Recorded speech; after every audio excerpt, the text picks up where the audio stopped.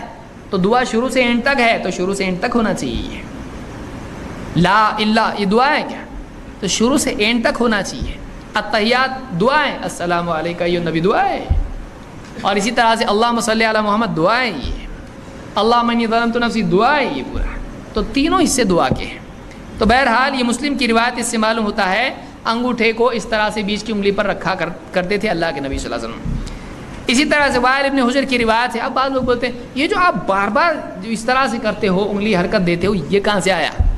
اور بعض لوگ جو ہیں ان کو یہ مذاق لگتا ہے تو کیا کرتے ہیں، یہ کہتے ہیں دیکھو انگلی نماز میں کیا کرتے ہیں، چیل اڑی، کوا اڑا، اس طرح سے۔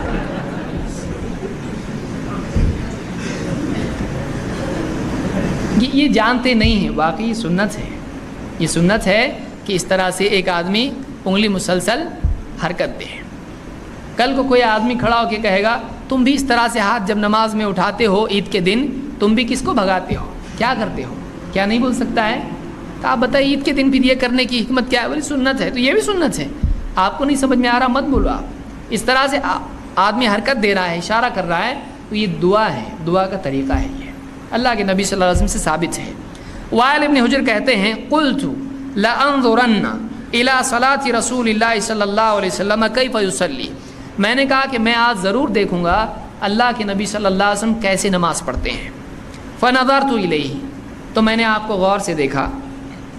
فوصف، راوی کہتے ہیں انہوں نے بتایا کیسے دیکھا، کہتے ہیں ثم قعد، اللہ کے نبی صلی اللہ علیہ وسلم بیٹھے، وافترش رجلہ الیسریٰ، بائیں پاؤں کو بچھایا، وضع کفہ الیسریٰ علی فخذہ ورکبتہ الیسریٰ، آپ نے اپنے بائیں ہاتھ کو ران پر، بائیں ران پر اور گھٹنے پر رکھا، یعنی اس کو ٹکایا ران پر اور گھٹنے پر ہاتھ بھی رکھا۔ وجعل حد مرفقہ الایمن علی فخذہ الیمنی، آپ نے اپنی یعنی کوہنی کو اپنی دائیں سیدھی ران پر رکھا۔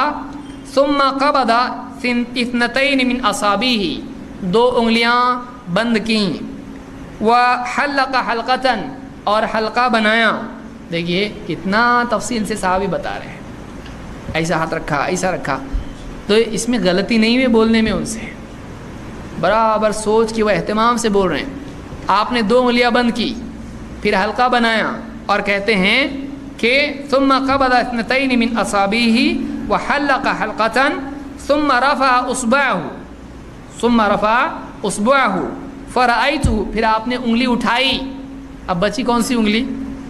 یہ 2 بند، یہ حلقہ، اب یہ 1 بچ گئی. تو میں نے دیکھا آپ نے اس طرح سے کیا بیٹھنے کے بعد، اور آپ نے انگلی اٹھائی.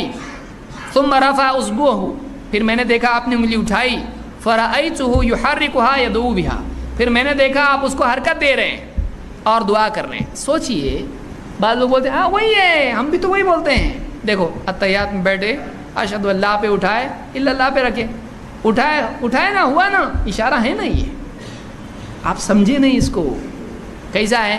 میں نے دیکھا آپ نے حلقہ، انگلیاں بند کی، حلقہ بنایا، انگلی اٹھائی، پھر میں نے دیکھا کہ آپ نے جو انگلی اٹھائی آپ مسلسل اس کو حرکت دے رہے ہیں. تو حرکت کا ذکر انگلی اٹھانے کے بعد آ رہا ہے، اور حرکت دے رہے تھے. یحرکها یدعو بها، آپ انگلی کو مسلسل حرکت دے رہے تھے اور اس سے دعا کر رہے تھے. یدعو بها، معلوم ہے انگلی اٹھانے کے بعد حرکت ہے. اور انگلی کب اٹھائے؟ جب ہاتھ رکھے. ہاتھ رکھنے کے بعد انگلی اس طرح سے حلقہ بنائے، اٹھائے اور مسلسل دعا کرتے رہے، حرکت دیتے رہے. کچھ لوگ کیا کرتے ہیں، اس کو رکھتے ہیں اٹھاتے ہیں، رکھتے ہیں اٹھاتے ہیں. ایسا نہیں ہے. یہ کیسا ہے؟ انگلی اٹھانے کے بعد آدمی اس طرح سے انگلی اٹھایا اور آدمی اس طرح سے حرکت دے. ایک دم ایسا بھی نہیں کرے، ایک دم اس کے سامنے والا بولے کیا ہو رہا ہے اس کو، جن ون تو نہیں آیا اس کے اندر. بعض لوگ ایک دم ہی زور زور سے ایسے حرکت دیتے ہیں، بازو والا پریشان ہو جاتا ہے، وہ اتحیات پڑھنے کی بجائے سورہ فاتحہ پڑھنے لگ جاتا ہے. جس کو معلوم نہیں ہے بولے کچھ تو ہو رہا ہے. پہلی بار اگر کسی کا سابقہ پیش آئے اس میں جن تو نہیں آ رہا بھائی. تو ایسا آدمی آہستہ سے حرکت دے. اس لیے شیخ بن باز کہتے ہیں کہ حرکت خفیف ہونا چاہیے کہ اپنی سنت ادا ہو جائے اور کسی کی نماز خراب بھی نہیں ہو. آپ آہستہ آہستہ دیجیے حرکت. دی اس طرح سے نہیں اٹھا کے رکھنا اٹھانا اس طرح سے نہیں. آپ حرکت دیں اس طرح سے، اٹھانے کے بعد حرکت ہے. اٹھایا رکھا اس میں نہیں ہے، اٹھایا اور حرکت دے رہے ہیں، تو اوپر کے اوپر حرکت دینا چاہیے. یہ نسائی کی روایت ہے اور صحیح روایت ہے. اس سے معلوم ہوا کہ مسلسل حرکت دینا بھی حدیث میں آیا ہے. آپ نے انگلی اٹھائی اور میں نے دیکھا آپ اس کو حرکت دے رہے ہیں. کیا سمجھ میں آتا ہے اس سے؟ اردو میں بولیں گے تو بھی وہی سمجھ میں آتا ہے جو ہم کر رہے ہیں. اس نے سوال کیا کہ اس تشہد کے اندر انگلی ہلانے کا مطلب کیا ہے. دیکھیے شریعت میں ایسے بہت ساری چیزیں جس میں کیوں یہ کام کیا جاتا ہے ہم نہیں جانتے، چونکہ اس کا علم، اس کا تعلق غائب سے ہوتا ہے. انون ایک ایسی دنیا سے ہوتا ہے جس کا علم ہم نہیں رکھتے، لیکن شارح مطلب اللہ کے رسول صلی اللہ علیہ وسلم کو اللہ بتا دیتا، جو کہ شارح ہے شریعت، انہوں نے ہم کو بتائی ہے. تو شارح جب ہمیں بتا دیتا ہے تو ہم کو اس پر عمل کرنا ہوتا ہے بغیر پوچھے کہ کیوں. وہی معاملہ ہے تشہد میں انگلی کی حرکت. تشہد میں انگلی کو خاص طور سے اشہد ان لا الہ الا اللہ پہ اٹھانا یہ سنت سے ثابت نہیں ہے، اس لیے کہ وہاں گواہی مقصود ہی نہیں ہے. پھر یہ کیا ہے؟ تو اس تعلق سے جو صحیح روایت ملتی ہے وہ جو اشہد ان خاص اٹھانے کی تو کوئی حدیث ہی نہیں ہے، کوئی ضعیف نہ کوئی موضوع. جو روایت ملتی ہے انگلی کو حرکت دینے کی وہ ابو داؤد کی روایت ہے، صحیح روایت ہے. آپ صلی اللہ علیہ وسلم فرمایا جب تم انگلی سے نماز میں انگشت سے انگلی سے حرکت دیتے ہو، اشارہ کرتے ہو، تو اس حرکت کا دینا شیطان پر لوہے کی سلاخ سے زیادہ شاق گزرتا ہے، سخت گزرتا ہے. یہ ہے حکمت. گواہی دینا تو کوئی روایت میں نہیں. حکمت یہ ہے کہ اس کی حرکت دینے سے کیا ہوتا ہے، شیطان پر لوہے کی سلاخ سے زیادہ سخت یہ حرکت دینا گزرتا ہے. اب ایک مرتبہ میں نے یہی بات بتایا، وہ صاحب گئے اور کسی نے محلے میں جھگڑا کر لیا، تم انگلی ہلاتے تو ہماری نماز ڈسٹرب ہوتی. نماز سے ڈسٹرب ہونے ہی نہیں چاہیے نا، اس لیے کہ نماز کا حصہ ہے یہ حرکت. ایکسٹرا ایکٹیویٹی نماز میں نہیں ہونا چاہیے. اب ہم لوگ کرتے نہیں سنت پہ عمل، اب ڈسٹرب ہو جاتا ہے کوئی. تو ان کو جب یہ دلیل دی گئی کہ ایسا حدیث میں آتا ہے، تو اب مطلب مخالف کی بات ہے تو غلطی چونگی، ہماری بات ہے تو صحیح چونگی. بولے اب تم کیا کرنا، بولے تم لوگوں نے بولے قیام بھی کرنا تو انگلی ہلاتے ہو قیام کرنا، بولے رکوع بھی کرنا تو انگلی ہلاتے ہو رکوع کرنا، بولے یہ کرنا. تو میں نے کہا ہمارے نبی نے ہم کو یہ بتایا ہے جب قاعدے میں تم کرتے ہو تب لگتا ہے. اگر نبی بتا دیتا تو ہم قیام میں بھی کرتے تھے اور رکوع میں بھی کرتے تھے اور قاعدے میں. اور اتفاق سے حدیث میں شیطان کو ضرب پڑتی ہے. افسوس کی بات یہ آپ کو پڑ جا رہی. حدیث میں الفاظ ہے شیطان کو ضرب پڑتی ہے، افسوس کی بات ہے تم کو پڑ جا رہی ہو. اور تم اپنے اوپر لے لو ہرانے سے بڑا ڈسٹرب ہو رہا ہوں. شیطان ڈسٹرب ہوتا ہے اس سے, اس کو پھٹکے پڑتے اس سے. ابو داؤد کی روایت. تو کہا ہم اس روایت کو نہیں مانتے ہیں. میں نے کہا ٹھیک. میں نے کہا لائیے منتخب احادیث. وہ لالی کا کیا غلط نکالتے تم اس میں؟ غلط نہیں نکالتا. آپ نے کہا نا ہم نہیں مانتے. منتخب احادیث کے اندر وہ حدیث لکھی ہوئی ہے. کہا پڑھا نہیں, ہمارے علماء سے پوچھنا ہونا. اب آپ جو کرنا ہے کر لیجئے, علماء سے بات کیجئے اپنے جو بھی ہے. میرا کام تھا آپ تک صحیح بات کو پہنچانا. میں بلا تعصب کے آپ کو یہ بات بتا رہا ہوں. مجھ میں کوئی تعصب نہیں کہ آپ نے مجھے غلط کہا تو میں. آپ ایک سنت کا مذاق اڑاتے, اس لیے میں نے رد میں کہا کہ وہ شیطان پہ لگتی ہیں, آپ پہ لگ جا رہی. صرف ایک رد میں, اس لیے کہ آپ یہ کہنا چاہیے ہو سکتا ہے یار ہو اپنے کی, تو ہر چیز کا علم ہوتا ہے کہ انسان کو نہیں, تو مذاق اڑانا چاہیے کہ کوئی چیز اگر مجھے نہیں سمجھتی ہے تو ارے تمہارا مسلک تو فلاں ہے, تم لوگ ویسا نہیں ہونا چاہیے. تو میں نے کہا صرف اس لیے کہ آپ پڑھیے اس کو. پھر انہوں نے پڑھا اور کہا نہیں وہ صحیح بات ہے. یہ حکمت تو کہیں بھی نہیں آئی, شاید گواہی دینا کہیں بھی نہیں. ٹھیک. تو لہٰذا انگلی کو حرکت دینا نماز میں یہ سنت ہے. اب اختلاف اس میں اہل علم کا یہ ہے کہ کتنی حرکت دی جائے, کتنی حرکت دی جائے. تو کچھ نے کہا حدیث کے الفاظ ہیں اللہ کے رسول صلی اللہ علیہ وسلم جب تک قاعدے میں دعا کرتے انگلی کو حرکت دیتے. ٹھیک. اب پھر اہل علم میں پھر اختلاف یہ ہوا دعا کس کو کہیں گے اتنے پورے اس. تو کچھ نے کہا کہ التحیات دعا ہے نبی پر. کچھ نے کہا یہ تو واجب ہے پڑھنا, یہ دعا میں نہیں. دعا وہ معصورہ ہے جو بعد میں پڑھتے ہیں ہم, التحیات اور درود شریف کے بعد. کچھ نے کہا نہیں درود شریف بھی دعا ہے. تو کچھ لوگ شروع سے ہلاتے ہیں, کچھ لوگ التحیات کے بعد شروع کرتے ہیں ہلانا جب درود پڑھتے ہیں اور دعائے معصورہ, اور کچھ لوگ کہتے ہیں درود بھی تو واجب ہے نا قاعدے میں, تو لہٰذا صرف دعائے معصورہ پہ حرکت دیتے ہیں. واللہ عالم. اب اس معاملے میں اختیار ہے ہر انسان کو کہ وہ جس کی دلیل کو بہتر سمجھے وہ حرکت دے, لیکن حرکت دینا چاہیے. اور تعصب کی بنیاد پر سنت کو کبھی ترک نہیں کرنا چاہیے. علم کے بنیاد پر اختلاف ہو جائے تو ٹھیک ہے, کوئی کہے کہ ہمارے نزدیک علماء کہہ رہے ہیں کہ دعا صرف اتنی ہے, لیکن علم کے بنیاد پر, جہالت کی بنیاد پر, تعصب کی بنیاد پر, جماعت پرستی کی بنیاد پر, مسلک پرستی کی بنیاد پر نہیں, سنت کی بنیاد پر کہ یہ سنت ہے. لیکن اب اختلاف ہے کتنا کیسے کرے, تو وہ ایک الگ شکل ہے. تو کوئی رکتا ہے یا کوئی کرتا ہے تو ایک الگ چیز ہے, لیکن ضد میں کرنا یہ درست نہیں ہوگا. اور یہ حرکت دینا نماز میں انگلی کا, انگشت کا, یہ سنت ہے. یاد السلام علیکم. یہ اس میں یہ کہ جب آپ بیٹھے گے نا کس طرح تو انگلی اٹھانی ہے. ٹھیک ہے. انگلی اٹھانے کے بعد ایک حسن روایت میں آتا کہ تھوڑا سا اس کو جھکانا بھی ہے, تھوڑا جھکانا. ہانا شیخ البانی میں آ سنتے لیکن حسن روایت. ٹھیک ہے. اچھا وہ ان کی منہج کی ایک غلطی ہے اس کی وجہ سے. اس کے بعد اس کو رکھنا ثابت نہیں, جیسے جو بند رکھتے ہیں. ہاں جس طرح رکھتے ہیں نا, اللہ پر لا الہ پر اٹھانا اور اللہ پر رکھ دینا یہ بھی ثابت نہیں ثابت. ہاں جی. اچھا یہ کہ اس کو جو ہلانا ہے وہ صرف دعا میں ہلانا ہے یا تھرو دعا میں؟ کانا یحرک یدو بہا, یہ چیز ہے دعا میں ہلانا. دعا میں آپ حرکت دیتے تھے نبی کریم صلی اللہ علیہ وسلم. یہ سب کہاں ہے روایت؟ یہ سنن میں روایت ہے, غالباً ابو داؤد نسائی کی روایت ہے, صحیح روایت ہے. زائدہ بن قدامہ نے یہ روایت بیان کی. ہاں جی. جب اتحیات پڑھ لیں اس وقت نہیں ہلائیں گے, صرف دعا میں, صرف دعا میں درود کے اس بعد. میں عقلی ثبوت یہ بھی ہے کہ کچھ صحابہ نے یہ کہا کہ آپ نے انگلی اٹھائی اور اس کو ہلایا نہیں. اس کا یہ مطلب وہ ضعیف ہے, وہ ضعیف ہے. لا یحرک والی وہ ضعیف ہے. اگر وہ صحیح ہوتی تو نہیں ہو پھر سکتا سر انہوں نے دعا سے پہلے حضور کو دیکھا ہو. اگر وہ صحیح ثابت ہوتی تو. اچھا وہ کہتے ہیں نا, ایک عربی کی ایک مثال ہے, ثبت العرش ثم انقش. ٹھیک ہے. پہلے جو یہ تخت ہے نا اس کو روک لو نا, یہ ہل رہا ہے, پھر اس پر نقش لگائے گا. تحیات پڑھتے ہوئے انگلی کا اشارہ کب اور کیسے کرنا چاہیے؟ دو طریقے حدیث میں آتے ہیں تحیات پڑھتے ہوئے. یا تو آپ کی تشہد والی انگلی, شہادت والی انگلی یہ اس طرح اس میں خم رہے اور یہ پوری تشہد میں یہی کیفیت رہے. اور ایک اور ذکر حدیث میں آتا ہے کہ جب دعا مانگی جائے تو اس کو حرکت دی جائے. جب دعا مانگی جائے تو اس کو حرکت دی جائے. The second question, and that is raising the finger in the tashahhud. And the sunnah, as in accordance to the hadith of Wa'il ibn Hujr, may Allah be pleased with him, the companion who described, who saw the Prophet ﷺ prayer, he said that whenever the Prophet sat for tashahhud, he used to point out with the index finger and he used to move it, supplicating with it. This is exactly the translation of the hadith. He did not say go up and down. He did not say would only raise it when he says ashhadu an la ilaha illallah and that is it. He says that from the minute he sits till he finishes, he points his index finger and he moves it, supplicating with it. So this is the way that you should do, as if you're shaking it in its place. This is the sunnah that you should do. If you don't want to do that at all, your prayer is valid, but you have missed a sunnah.